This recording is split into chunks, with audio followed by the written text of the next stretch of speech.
장기투자의 진수를 보여드리겠습니다.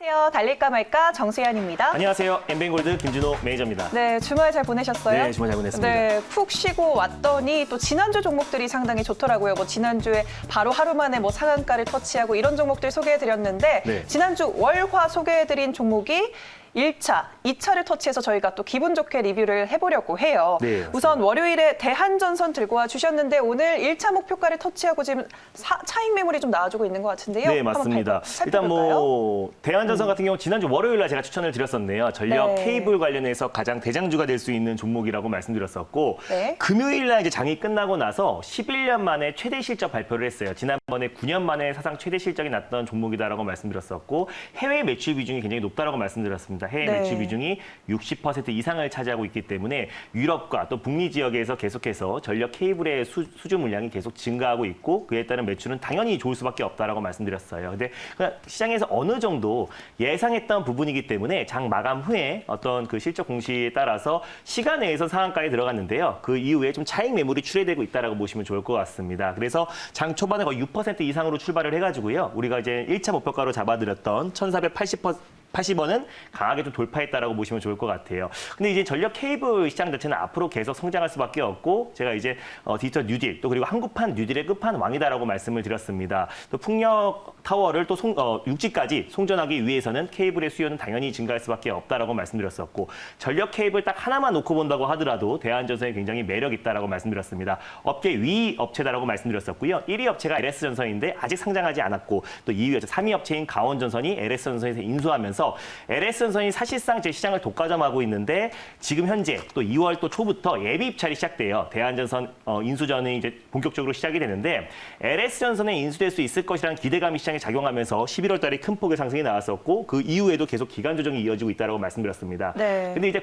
전력 케이블 시스템 자체가 이제 국가 핵심 기술로 지정이 돼서요. 해외 기업으로 인수되거나 또 그리고 그 기술력이 반출될 가능성은 제로에 가깝다고 말씀드렸습니다. 그래서 현재까지는 대한전선을 품을 수 있는 또 유일한 기업은 또 LS전선으로 판단되고 있고 시장에서 그렇게 받아들이고 있어서 그 기대감이 계속 작용되고 있다고 보시면 좋을 것 같습니다. 그래서 오늘은 실적 부분으로 큰 상승이 나왔다가요. 차익 매물이 출회되고 있다고 보시면 좋을 것 같고 저는 이 타이밍에 지난주 딱 월요일 날 말씀을 드렸기 때문에 당연히 수익 매도하신 데는 어렵지 않았을 거라 판단되고 있습니다. 한 15% 정도 수익이 찍히지 않을까 판단되고 있는데요. 다시 한번 대한전선은요. 지금 차익 매물이 출회되고 있는데 타점에 왔을 때 다시 한번 소개해드리도록 하겠습니다. 그래서 2월 달에 다음 달 2월 달에 또 이제 대한전선 관련해서 인수전이 본격적으로 시작되기 때문에 타점에 왔을 때 다시 소개해드리도록 하겠습니다. 수익 축하드립니다. 네, 수익 축하드리고요. 다음 타점 때 다시금 소개해드리도록 하겠습니다. 네, 그리고 바로 다음 거래일에 평화전공을 들고 와 주셨어요. 네. 자동차 부품 관련해서 주목받았는데 2차 목표가를 터치를 했습니다. 네, 맞습니다. 평화정보도 지금도 안정적인 모습 보여주고 있어요. 또 네. 이틀 전에는 또 강력한 상승이 나와줘서 1차 목표가였던 1,800원을 강하게 돌파해줬고요. 제가 2차 목표가를 12,000원을 말씀드렸었는데 현재도 12,300원 라인대에 위치해 있기 때문에 지금 네. 수익을 챙기셔도 한 23% 정도의 수익이 찍힐 거라 판단되고 있어요. 평화전공 같은 경우는 뭐 세종공업 이후에 제가 자동차 부품 관련해서 뭐 우신 시스템, 뭐 구형테크 여러 종목들을 소개해드렸었는데 네. 가장 지금 안정적인 모습을 보여주고 있다라고 보시면 좋을 것 같습니다. 뭐 당연히 뭐 자동차 부품 관련해서의 모멘텀이 있고 또 이제 뭐 차량의 내부의 인명과 또 물품의 안정성을 보유하기 위해서 뭐 도어 모듈이나 뭐 렛지, 힌지를 납품하고 있는 기업이다라고 보시면 좋을 것 같아요. 이 종목이 다른 종목보다 좀 매력적인 거는 일단 뭐 중국법인, 작년에 이제 코로나 여파로 인해서 중국법인의 실적 악화가 이미 주가에 충분히 반영이 됐다라고 말씀드렸었고 작년부터 시작된 베트남 공장 때문에 어떤 원가 절감과 그리고 실적 개선이 도움될 수 있는 종목이다라고 말씀드렸습니다. 그래서 현재까지 보유하고 계신 분들은요. 제가 2차 목표가로 좀 잡아드렸던 부분들을 다시 한번 2절가로 좀 잡아드리도록 할게요. 일단 2차 목표가는 12,000원 말씀드렸는데요. 지금 수익 매도를 하셔도 되고 아니 분들은요. 11,500원 라인대까지 이적가를 좀 넉넉하게 잡아드리도록 하겠습니다. 3차 목표가는요. 13,200원 라인대를 3차 목표가로 좀 잡고 대응하셨으면 좋겠습니다. 수익 축하드립니다. 네, 수익 축하드리고요. 지금 2차 목표가 웃돌고 있는 상황이니까 매도 네. 못하신 분들은 수익 챙기셔도 되겠습니다. 네, 그리고 그럼 전 거래일 짚어주셨던 종목들도 리뷰해볼게요. 우선 자율주행의 피날레는 5G일 맞습니다. 것이다라고 말씀해 주시면서 대한광통신을 들고 와 주셨어요. 한번 AS 해볼까요? 네, 그동안 이제 5G 관련 종목 종목들이 대부분 장비 관련 종목들, 뭐 KMW, 오일솔루션, 뭐 서지시스템 여러 종목들이 고점 대비해서 거의 반토막 이상 난 상태에서 이제 좀 반등이 나와주고 있는데 네. 시장 대비해서 반등폭이 굉장히 미미하다라고 볼 수 있습니다. 근데 이 종목 같은 경우는 이제 광섬유 케이블 관련해서 또 광섬유 섬유 관련 종목이다라고 보시면 좋을 것 같아요. 그래서 앞으로 5G 섹터는 앞으로 5G 인프라는 당연히 빠르게 구축될 수밖에 없는 이유는 자율주행의 대용량 어떤 그런 용량을 다시 그 도로 위에서 소화할 수 있으려면 당연히 5G 인프라 구축은 필수적이다라고 말씀드렸습니다. 그래서 대한광통신 같은 경우는 이제 광섬유 모재부터 광 케이블까지 어떤 그 제품 생산 수직 계열에 성공한 국내 유일한 기업이다라고 말씀드렸었고요. 광섬유 부분에서 국내 최대 생산 캐파를 보유한 기업이다라고 말씀드렸습니다.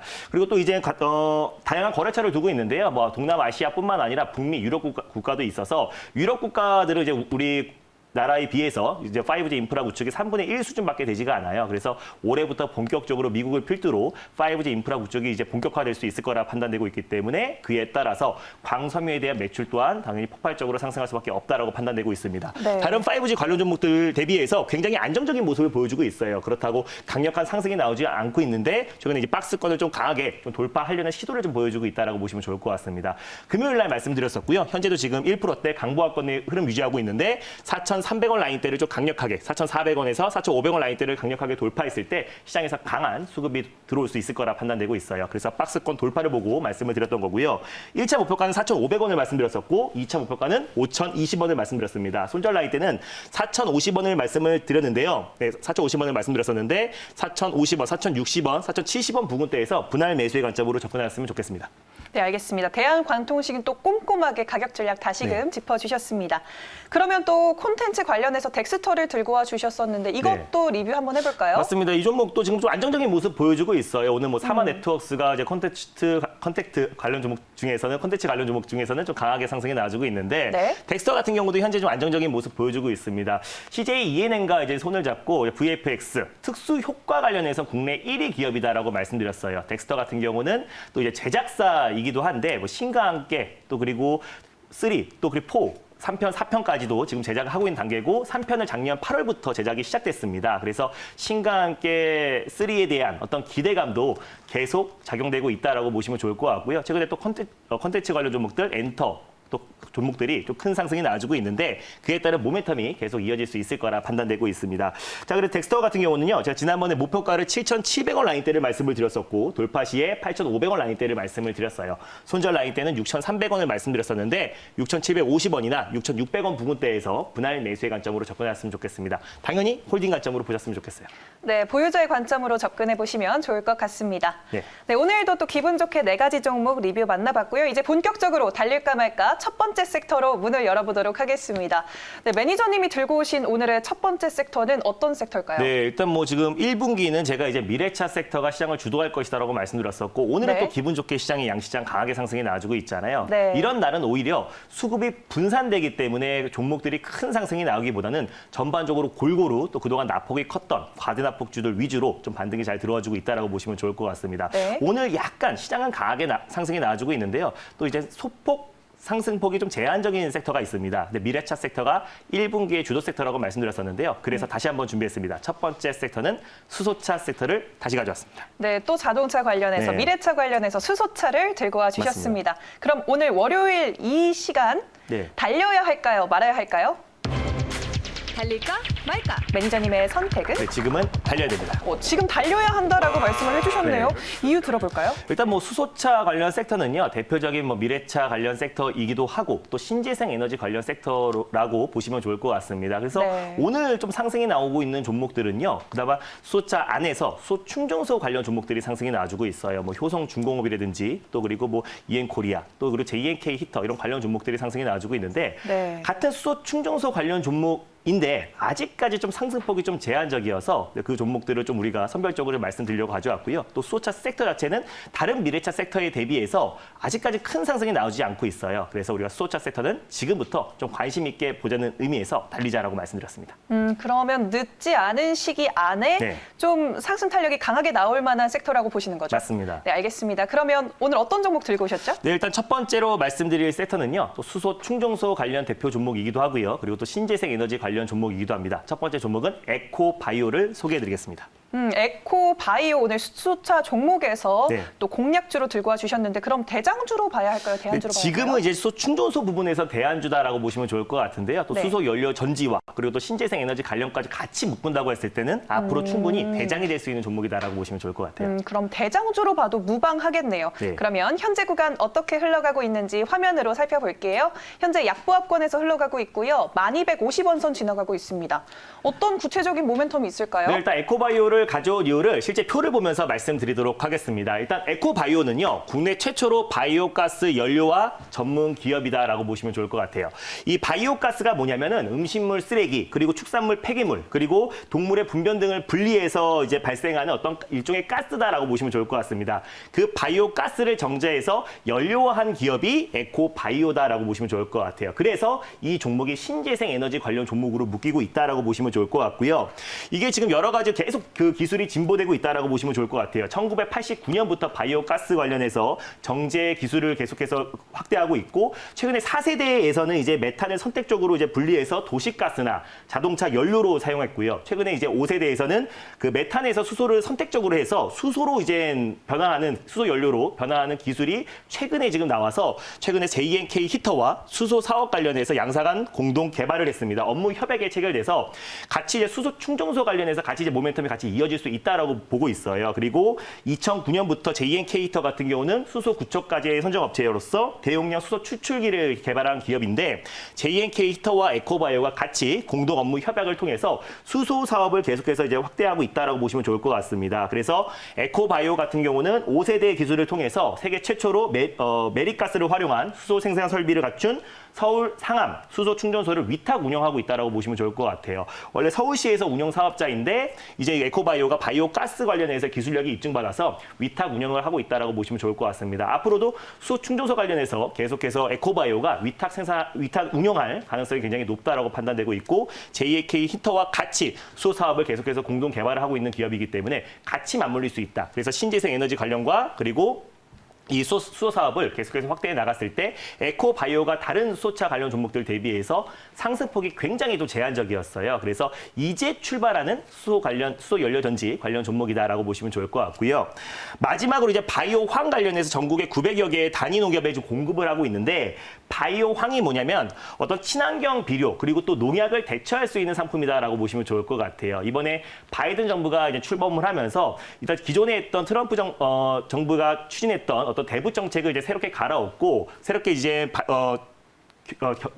정책을 새롭게 이제 재편성할 걸로 판단되고 있는데 그에 따라서 이제 그 바이든 대통령이 지금까지 그나마 지금 예전에 김대중 대통령 때였죠. 고 김대중 대통령 때 그 햇볕 정책을 굉장히 지지했다라고 보시면 좋을 것 같아요. 그래서 뭐 인도적 지원이라든지 그리고 또 이제 인도 지원 관련해서는 새로운 모멘텀으로 같이 묶일 수 있다라고 판단되고 있고 에코바이오 바이오 황 같은 경우는 2000년 작년 3월부터 또 유럽과 북미에 바이오 황을 계속해서 공급 계약을 했기 때문에 그에 따른 실적 턴 어라운드도 같이 기대될 수 있다라고 보시면 좋을 것 같아요. 그래서 바이오 황 관련해서 어떻게 보면 인도적 지원 관련 대표 종목으로 묶일 수 있다. 비료 관련 종목으로 묶일 수 있다라고 보시면 좋을 것 같고 또 바이오가스 연료화 전문 기업이기 때문에 신재생 에너지 관련 섹터로도 묶일 수 있고요. 또 JNK 히터와 수소 사업을 같이 공동으로 개발하고 있기 때문에 같이 수소 충전소 또 수소 연료 전지 관련 대표 종목으로 보시면 좋을 것 같습니다. 세 가지의 모멘텀이 있어서 에코바이오를 첫 번째 종목으로 가져왔습니다. 네, 참 많은 다양한 모멘텀이 있네요. 네. 뭐 대북 수혜주, 그린 뉴딜, 수소차 다 묶일 수 있는 것 같은데 그럼 가격적으로 어떻게 접근해 볼까요? 뭐 네. 4%대에서 흘러가던데요. 네. 네. 일단 에코바이오 같은 경우는 분할 매수의 관점으로 접근하셨으면 좋겠어요. 딱 차트를 보시면은 다른 수소차 관련 섹터라든지 또 신재생 에너지 관련 종목들 또 그리고 미래차 관련 종목들 대비해서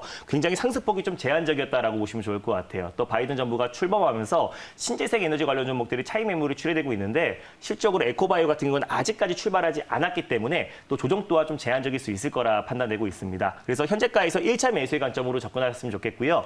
제가 손절 라인대를 9,200원 라인대를 가져왔는데 9,500원 부근대에서 좀 분할 매수의 관점으로 접근하셨으면 좋겠어요. 일단 뭐 목표가는요. 이 박스권의 상단 부분이 11,250원을 1차 목표가로 좀 잡고 대응하셨으면 좋겠고 돌파 시에 12,400원 라인대를 2차 목표가로 잡고 대응하셨으면 좋겠습니다. 네, 에코바이오 가격 전략까지 구체적으로 짚어주셨습니다. 네. 네, 이렇게 첫 번째 종목 만나봤으니까요. 이제 바로 두 번째 섹터, 두 번째 종목으로 넘어가 보도록 하겠습니다. 오늘 그러면 두 번째 섹터는 섹터는 주인공 어떤 섹터일까요? 네, 일단 두 번째 섹터도 오랜만에 가져온 섹터예요. 네, 네. 바로 말씀드리겠습니다. 바로 중소형 제약 바이오 섹터입니다. 네, 중소형 제약 바이오 섹터 상당히 좋은 종목들 많았어서 네. 가슴이 콩닥콩닥하는 그런 섹터인데 네. 그럼 이 시점에서 달려야 할까요? 말아야 할까요? 달릴까 말까? 매니저님의 선택은? 네, 지금은 비보입니다. 지금은 비보호다. 네. 이유 한번 들어볼게요. 일단 뭐 제가 달릴까 말까 코너를 통해서 오히려 대형 제약바이오 종목들 대비해서 중소형 제약바이오 종목들이 안정적일 수 있다라고 말씀드렸었고 그동안 네. 코로나 치료제나 어떤 백신에 소외됐던 어떤 각자의 파이프라인의 가치가 부각될 수 있는 종목들이 시장에서 오히려 더 안정적으로 큰 상승이 나올 수 있을 것이다라고 말씀드리면서 뭐 CMG 제약부터 시작해서 뭐 동성제약, 국제약품, 뭐 비시월드 제약, 면문제약 정말 많은 종목들을 소개해드렸어요. 그래서 네. 오늘 최근에 또 근데 중소형 제약바이오 종목들뿐만 아니라 전반적으로 제약바이오 종목들이 코로나 확진자 추이가 조금씩 줄어들면서 최근에 낙폭이 좀 컸습니다. 그래서 그 종목에 대한 어떤 모멘텀과 재료가 훼손되지 않은 상태에서 시장 여파로 좀 조정이 나왔던 부분이 분명히 있어서 우리가 선별적으로 다시 한번 중소형 제약바이오 종목들의 기술적 반등을 좀 기대한다는 의미에서 비보호로 말씀드렸습니다. 충분히 오를 수 있는 재료들이 남아있지만 네. 좀 조정이 나온 종목, 어떤 종목인지 궁금한데 어떤 종목 들고 오셨을까요? 네, 일단 두 번째로 소개해드릴 종목은요. 제가 12월 달에 말씀드려서 아주 60% 이상의 큰 상승이 나왔던 종목이기도 합니다. 다시 한번 가져왔습니다. 두 번째 종목은 티움 바이오를 소개해드리겠습니다. 에코바이오에 이어서 오늘 티움바이오 들고 와주셨습니다. 당연히 대장주일 거고요. 네, 맞습니다. 네, 그러면 현재 구간 어떻게 흘러가고 있는지 화면으로 가격 한번 만나보도록 할게요. 현재 티움바이오 3.49% 상승하고 있고요. 2750원 선 지나가고 있습니다. 모멘텀 12월에도 설명해 주셨지만 한 번 더 부탁드릴게요. 일단 티움바이오 같은 경우는 희귀질환 전문 치료 업체다라고 보시면 될 것 같고요. 2016년도에 SK 케미칼 R&D 센터장이 나와서 새롭게 차린 회사다라고 보시면 좋을 것 같아요. 근데 네. 티움바이오에서 경구용 자궁 내막증 치료제인 TU2670 관련해서 임상 2A상이 진행하고 있는데 경쟁 물질인 린자골릭스가 임상 2A상에서 6천억 가량의 이제 기술 수출이 이뤘던 기록이 있어요. 그래서 티움바이오도 지금 임상 2A상 단계에서 기술 수출에 대한 기대감이 계속 작용되고 있다라고 보시면 좋을 것 같습니다.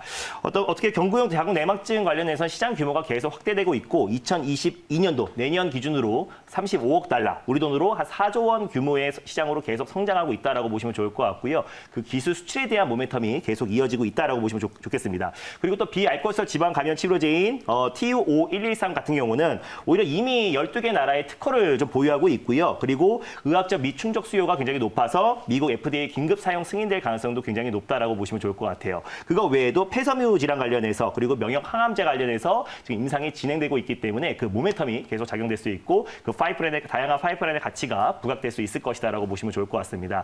그리고 이제 미국의 이제 자회사로 이니티움 테라퓨틱스가 있어요. 전문적으로 항체 치료 관련 전문 업체인데 나스닥 상장 기대감도 여전히 살아 있고요. 또 항체 치료제 관련해서 코로나 치료제로도 같이 맞물릴 수 있다라고 보시면 좋을 것 같습니다. 네. 또 새로운 기술 3종을 통해서 암과 또 희귀 질환 관련해서 신약 파이프라인의 가치가 계속해서 확대되고 있기 때문에 오히려 기술력이 입증된 이 티움바이오 같은 종목들이 최근에 이제 중소형 제약바이오 종목들 또 그리고 대형 제약바이오 종목들이 일제히 좀 조정이 나오면서 시장 여파로 최근에 좀 조정이 나왔어요. 그래서 어떤 뭐 기술력이라든지 또 그리고 모멘텀 또 실적인 전혀 훼손되지 않은 상태에서 시장 여파로 조정이 나왔기 때문에 기술적 반등 관점에서 다시 한번 티움바이오를 가져왔습니다. 네, 이 기술력이 상당히 입증된 네. 티움바이오, 그래도 중소형 제약바이오주 섹터는 좀 변동성이 크다 보니까 네. 좀 분할 매수 관점으로 가격 전략 꼼꼼하게 짚어주시면 좋을 것 같아요. 지난번에 12월에 말씀드리고 나서요. 한 60% 이상 큰 상승이 나왔던 종목이다라고 보시면 좋을 것 같아요. 최근에 시장 여파로 조정이 나왔었는데 당연히 분할 매수의 관점으로 접근했으면 좋겠습니다. 네. 일단 현재가의 1차 매수를 하시면 좋겠고요. 손절 라인대를 18,600원 라인대를 가져왔는데요. 19,000원 또는 19,500원 부근대에서 분할 매수의 관점으로 접근했으면 좋겠습니다.